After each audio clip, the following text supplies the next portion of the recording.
அனைவருக்கும் வணக்கம். Welcome to தெல்லைசுகன் சேனல்.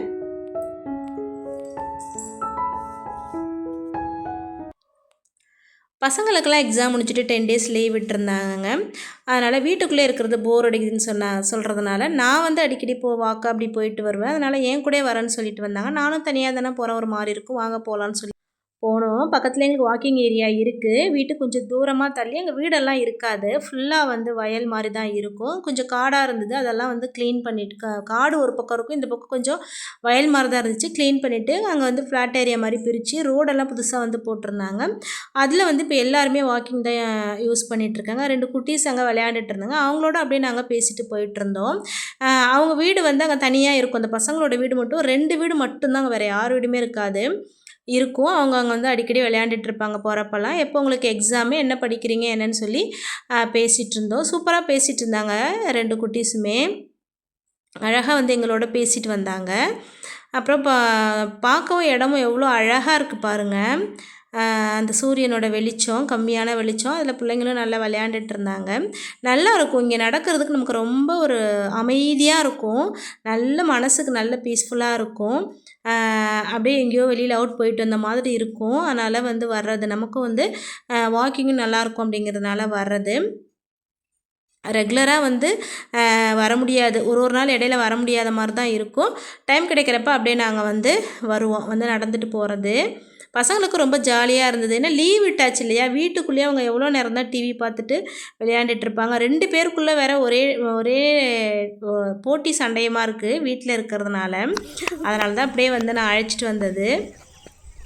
வீட்டுக்கு திரும்ப வர்றதுக்கு உங்களுக்கு மனசே வரல. சின்ன பாப்பாவுக்கு என்னென்னா அந்த ரோட்டில் ஓடி ஆடி விளையாண்டுட்டே இருக்கணும் அப்படின்னு சொல்லிட்டு வந்து டென்னிஸ் பேட்டும் கார்க்கும் எடுத்துகிட்டு வந்திருக்கலாம், நம்ம விளையாடலாம் பிரகனி அப்படின்னு சொல்லிட்டு இருந்தாங்க. கொஞ்சம் நேரம் நடந்ததே போதும், வாங்க விளையாடலாம், வேணாம் அடிக்கடி எங்களுக்கு லீவு தானே அழைச்சிட்டு வாங்கம்மான்னு சொல்லியிருந்தாங்க. கண்டிப்பாக நம்ம வரலாம். சின்ன குழந்தைங்களும் நடக்கிறது ரொம்ப நல்லது தான், அதனால் வரலாம் அப்படின்னு சொல்லியிருந்தேன். இன்றைக்கி வந்து காலையிலேருந்து என்னோடய வேலைகள் எப்படி இருக்குது என்னன்றதை நான் வந்து ஷேர் பண்ணியிருக்கேன். அதை தான் நம்ம அந்த வீடியோவில் வந்து பார்க்க போகிறோம். காலையிலே வந்து நம்ம இங்கே வந்து வண்டி வந்து நிறுத்துவோம். அதனால் கொஞ்சம் வண்டியில் இருக்க மண்ணெல்லாம் இங்கே அதிகமாக பட்டுரும். அதை வந்து ஃபஸ்ட்டு கூட்டணும். அதெல்லாம் வந்து எடுத்து வைக்கிறதுக்குள்ளே பாலும் வந்துருச்சு. பசங்களுக்கு லீவுன்றதுனால கொஞ்சம் பொறுமையாகவே நம்ம வந்து அவசரம் இல்லாமல் எல்லா வேலையுமே நம்ம செய்யலாம். அதனால் எல்லாத்தையும் முடிச்சுட்டு பொறுமையாக கூட டீ போட்டு குடிச்சிக்கலாம். மற்ற டைம்னா ஸ்கூல் டைம் வந்தால் சமைப்போம் காலையிலே, அதனால் சமைக்க ஆரம்பிக்கும் போது டீ போட்டுருவோம். இப்போ வந்து வெளியில் இருக்க கொஞ்சம் வேலைகளை முடிச்சுட்டு கூட நம்ம டீ போட்டு குடிக்கலாம் அப்படின்னு சொல்லிட்டு வச்சுட்டேன். பாலை வந்து அப்புறம் எடுத்து நம்ம வச்சுக்கலான்னு சொல்லிட்டு வெளியில் வந்துட்டால் நமக்கு இந்த வேலையை முடித்தாதான் கையோட நமக்கு வந்து வேலை முடிஞ்ச மாதிரி இருக்கும். வெளியில் அப்படியே இருந்துட்டு அப்புறம் நம்ம வந்து கூட்ட முடியாது. அதனால் இந்த ஏரியாவையும் கூட்டிகிட்டு தான் அப்புறம் வெளியில் கூட்ட வரணும்.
அதுக்கப்புறம் பார்த்திங்கன்னா அப்படியே நம்ம சைடில் செடிங்கெல்லாம் கொஞ்சம் இருக்கிற இடத்துக்கு வந்தாச்சு. நிறைய வந்து புல் அந்த மாதிரி நிறையா வளர்ந்துருச்சு. டிசம்பருமே வந்து பூக்கிறது வந்து சீசன் வந்து ஸ்டாப் ஆகிடுச்சு. ஆனால் பூக்குது தான், ஆனால் சீசன் இனிமேல் இல்லைன்றது நம்ம வந்து அதை கட் பண்ணி விட்டுறலாம், ரொம்ப பெருசாக அடர்த்தியாகிடும், அதனால் கட் பண்ணி விட்டுறலாம் அப்படின்னு சொல்லிட்டு நான் கட் பண்ணி விட்டுட்டு இருந்தேன். அப்புறம் அங்கே நிறைய புல்லெல்லாம் இருந்துச்சு, அதையும் கையோடய நம்ம க்ளீன் பண்ணிடலாம், வளர்ந்துரும் அப்படின்னு சொல்லிட்டு. அந்த இடம் கொஞ்சம் க்ளீனாக இருந்தால் தான் நிறைய வந்து பூச்சியெல்லாம் வராமல் இருக்கும் அப்படிங்கிறதுனால இது பார்த்திங்கன்னா மல்லிகை செடி. இது வந்து ரொம்ப நாளாகவே இருக்குது. ஆனால் பார்த்திங்கன்னா மொட்டு 1 2 தான் வைக்கும், நிறையவே பூக்காது, ரொம்ப வளரவும் மாட்டேங்குது. அதனால் நான் வந்து இலையெல்லாம் பார்த்திங்கன்னா கொழுந்தாவே இல்லை, கொஞ்சமாக ஒரு மாதிரி முத்தின மாதிரி இருக்கிறதுனால இலை ஃபுல்லாக ஒன்று விடாமல் நான் எல்லாத்தையுமே கட் பண்ணி எடுத்துட்டேன். வெறும் குச்சி தான் நிற்க வச்சுருக்கேன். அப்படி வச்சு நம்ம டெய்லி தண்ணி ஊற்றும் போது நல்லா இலை துளிர் விடும், மொட்டும் நிறைய வைக்கும். அதனால் நான் வந்து ஃபுல்லாகவே அதையும் வந்து கட் பண்ணி எடுத்துட்டேன். வெறும் குச்சி தான் நிற்கிது, இனிமேல் வந்து நல்லா துளிர் விட்டுடும். இது வந்து மாதுளம் செடி. இது வந்து கொஞ்சம் முள் மாதிரி குத்தும், நம்ம போகிறப்ப கையில் வந்து படும்போது உராசும் போது முள் மாதிரி அதோட இலையெல்லாம் குத்தும். அதனால் நான் என்ன பண்ணிட்டேன், இழுத்து கட்டி வச்சுட்டேன். வளரைக்கும் வளரட்டும்னு சொல்லி கட்டி வச்சுட்டேன். அதுக்கப்புறம் பார்த்திங்கன்னா நம்ம கொய்யா மரத்தில் திரும்ப ஒரு கொய்யாப்பழம் பழுத்திருக்கு. ஒன்றா தாங்க இதில் பழுக்குது, ஒரு காயாக தான் பழுக்குது, அதிகமாக காய்க்கிறது இல்லை. அதையும் பறிச்சாச்சு. கொஞ்சம் கொய்யா இலையும் வந்து பறித்து வச்சுக்கிட்டேன். அது கொதிக்க வச்சு குடித்தா நல்லது. அதனால் பல்லுக்கெல்லாம் வந்து அதை கொதிக்க வச்சு நம்ம வாய்க்கு பிடிச்சோன்னா ரொம்ப நல்லது. அதனால் நான் வந்து கொஞ்சம் கொழுந்து இலையாகவும் பறித்து வச்சுக்கிட்டேன், கொஞ்சம் தேவைப்படும்னு சொல்லிவிட்டு. அப்புறம் க்ளீன் பண்ண அந்த இலை புல் எல்லாமே பக்கத்தில் காலி இடம் தான், அங்கே அப்படியே நம்ம எடுத்து போடுற வேண்டியதான். இப்போ பழத்தை கட் பண்ணி பசங்களுக்கு வந்து கொடுக்கணும். அதை கழுவிட்டு கட் பண்ணி கொடுத்துர்லான்னு சொல்லிட்டு, சின்ன பாப்பா தான் பார்த்திங்கன்னா அந்த இருக்க சீடு வேண்டாம், அந்த தோல் வேண்டாம் அப்படின்னு சொல்லிட்டு, இது வேண்டாம் அது வேண்டான்னு தான் சொல்லிகிட்டு இருக்கோம். அதெல்லாம் எல்லாமே உடம்புக்கு நல்லது, சாப்பிடணும். அந்த தோலில் இருக்க துவர்ப்பு, அந்த பழத்தில் இருக்க இனிப்பு, அந்த சீடு எல்லாம் நல்லதுன்னு சொன்னேன். அதுக்கப்புறம் சாப்பிட்டுச்சு. அப்புறம் பார்த்திங்கன்னா அது வந்து சாப்பிட்டுட்டு அதுக்கப்புறம் எங்களுக்கே கொடுக்கல, வைக்கலை. பசி டைமு கடகடன்னு வந்து எல்லாத்தையும் எடுத்து சாப்பிட்டாங்க. சாப்பிட்டுட்டு சூப்பராக இருக்குன்னு சொல்லிட்டு, ஏன்னா ஸ்கூலுக்கு தான் நான் கொடுத்து அனுப்பிச்சிட்டு இருந்தேன், ஸ்நாக்ஸ் பாக்ஸ் வச்சு தான் கொடுத்து அனுப்பிச்சிட்டு இருந்தேன். அதனால் அவங்க வந்து எப்படி இருந்தது என்னென்னு சொல்லலை. இப்போ வீட்டிலே கட் பண்ணி சாப்பிட கொடுத்தது ரொம்ப பிடிச்சி போயிட்டு.